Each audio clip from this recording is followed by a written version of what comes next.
মালদার খবর জানাচ্ছি আপনাদেরকে। মালদার হবিবপুরে নেই পাকা রাস্তা, বেহাল রাস্তা রাধাকান্তপুর গ্রামের। আর গ্রামের রাস্তায় লাগানো রয়েছে পূর্ত দপ্তরে বোর্ড। বোর্ড লাগানোর কারণ হয়নি পাকা রাস্তা।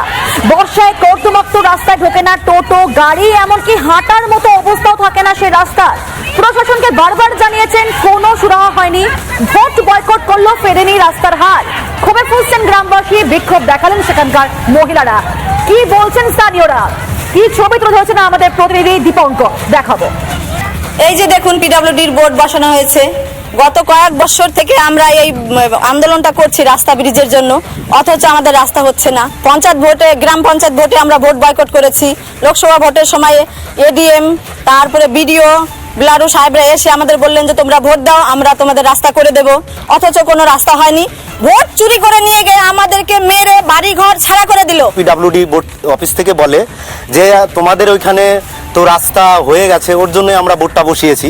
এবার এখানে কাঁচা রাস্তা আছে, কাঁচা রাস্তার উপরে কিভাবে পিডব্লিউডির বোর্ড বসে সেটা আমাদের জানা নেই। প্রশাসনিক কর্তারা এখানে এসে জোর জবরদস্তি একটু ভোট নিয়ে যান, তার জন্য এখানে অশান্তি হয় প্রচুর, এবং পুলিশরা এখানকার মহিলাদের বেধড়ক মার দেয়।